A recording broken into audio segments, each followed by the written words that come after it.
குட்டி மட்டும் மேட்ச்ல போக கூடாது. ஆடு மட்டும் தான் போகணும். சரிங்க. குட்டி வீட்டுல தான் இருக்கணும். குட்டி வீட்டுல தான் இருக்கணும். குட்டி விக்கிற ஸ்டேஜ் வரைக்கும் வீட்டுல தான் இருக்கணும். 3 மாதம் ஆனாலும் சரி விக்கிற ஸ்டேஜ் வரைக்கும் வீட்டுல இருக்கணும்.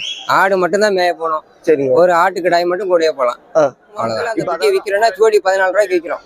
இப்ப நீங்க 10 ஆடு வளர்க்குறவனுக்கு ஜோடி 14 ரூபாய் என்னாச்சு? 1,40,000 ஆச்சு. 3 மாசத்துல 1,40,000 வருமானம் வரும். அதாவது 10 ஆடு வளர்த்தாலே 10 ஆடு வளர்த்தா 1,40,000 வரும். 3 மாசத்துல. 3 மாசம். என்னென்ன சொல்றீங்க? ஜோடி 14 ரூபாய்க்கு வித்துறீங்கல்ல. இப்ப 10 ஜோடினா என்னாச்சு? அதானே எல்லா குட்டியும் காப்பாத்திடுமா ஆடு? ரெண்டு குட்டி காப்பாத்துறலாம். அந்த 3 மாசத்துல விற்பனை பண்ணிடலாம்.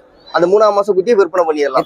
இப்ப இந்த குட்டி வந்து இப்ப 3ஆம் மாசத்துல விற்பனை பண்ணணும்ங்கிறீங்க. ஆமா ஆமா ஆமா. இப்ப 3ஆம் மாசத்துல விற்பனை பண்ணும்போது இந்த குட்டியில என்ன லாபம் அப்படிங்கறது நமக்கு கிடைக்கும்? ஏன்னா இந்த கொடியாடு இன்னைக்கு 18,000 20,000க்கு வாங்குறோம் அப்படின்னா நம்ம அது குட்டியை வந்து அந்த விலைக்கு வித்தாகணும். அதுக்குதான் அதோட மார்க்கெட் லெவலே அதுதான். இன்னைக்கு ஒரு 3 மாசம் குட்டி ஜோடி 13,000 14,000 செய்யணும்.